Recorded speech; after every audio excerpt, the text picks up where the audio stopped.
Dr. Cryo, thank you so much for being with us to speak about COVID vaccine uptake in Romania. Tell us at the moment, what is the situation for COVID-19 vaccine uptake where you are?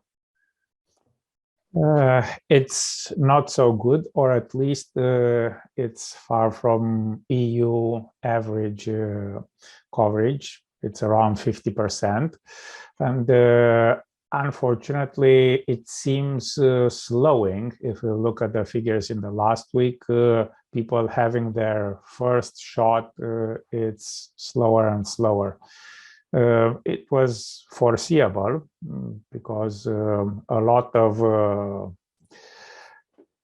anti-vax voices were present both in main media and also in social media, and unfortunately our political situation, you know that we didn't have government for a couple of months, was not providing the best response for this challenge.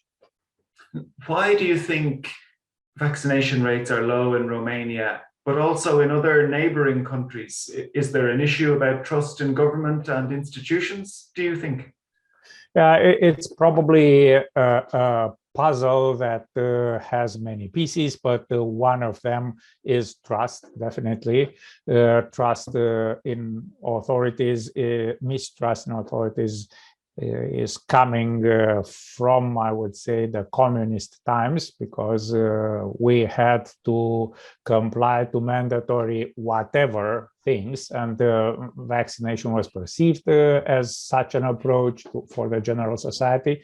The second one was the very loud voice of the head of the church that were against the immunization. And even our Archbishop, when he was finally immunized just a couple of weeks ago, and when he made it public, he was furiously attacked in media and by politicians. And so there are several things, and not to forget about the politicians of that rather extreme right-wing orientation, very nationalist, saying that foreign companies want to make a lot of money in Romania by selling the vaccines, and so on and so forth. But anyway, vaccine hesitancy has never been at such high level and with such a weak approach, at least in the last trimester, from the authorities. It's a very difficult situation, but what could be done to address the problem? There has been performed by the army, in charge in Romania. The head of the immunization program is a young physician. He's an army doctor specialized in infectious diseases. That means that he knows what he does very well, and probably they were able to do some damage control, because probably figures could have been worse.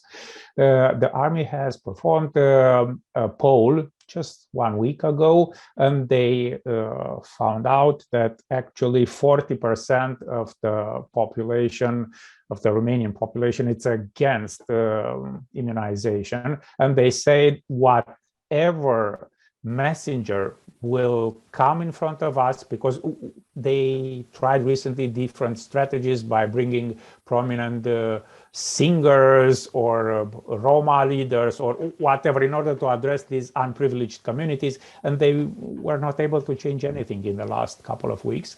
Anyway, the striking response was that half of these people that said nobody will pursue me to get a shot said, I will eventually get a shot if I am facing to be fired, because unemployment is it's starting to rise a little bit after we had a good recovery from the last year's recession, and the people are afraid of not losing job. Probably if, like some Western European countries, we will have mandates, or at least for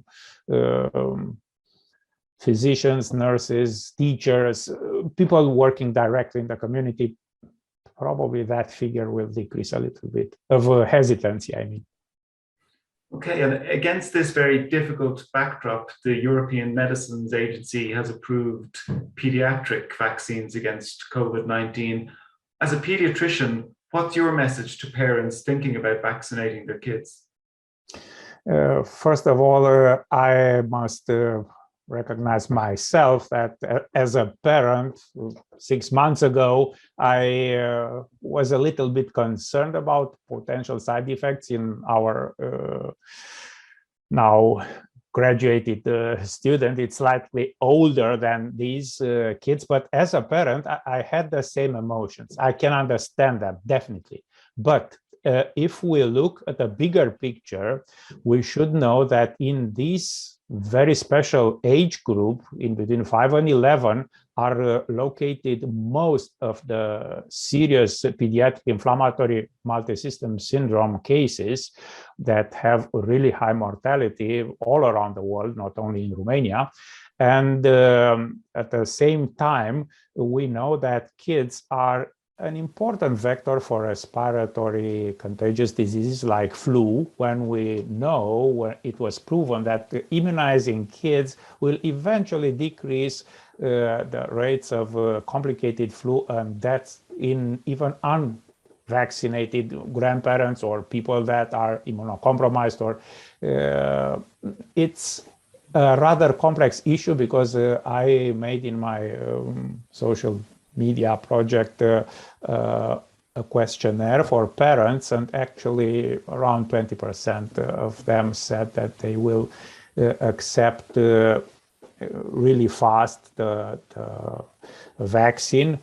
Some of them were hesitant, and most of them, more than 50%, said they will not vaccinate of their children in a rather highly vaccinated parental population. Most of the parents that responded to that questionnaire were vaccinated. Okay. Yeah, it's difficult. Yeah. And so looking ahead to next year, do you expect the situation in Romania to improve or not? Yes, I'm pretty sure that things will change because of three major things. The recent document of the health ministry, fortunately, we have a health minister that is a microbiologist, and he used to represent Romania, WHO. That means that he knows that the big picture, and he realizes he's an academic at our university. And he said that the first goal is to improve the vaccination rate in rather old people, because as you might know, in Romania, 80 plus people are virtually not vaccinated, because the system was very rigid. They could not access the electronic platform. They don't know, they don't have the digital literacy to do it, and they changed the things. That's one.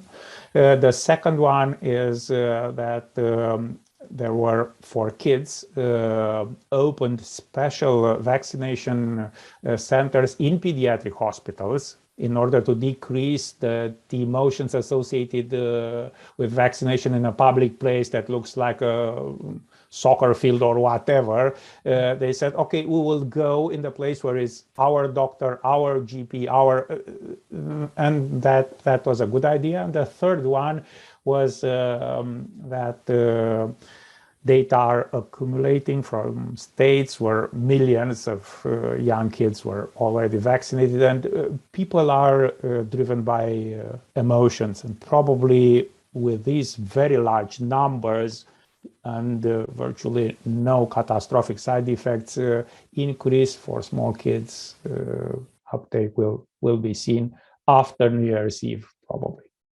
Okay, great. Well, we hope you're right. Thanks for taking the time to join us. Thanks very much. Thank you, Gary.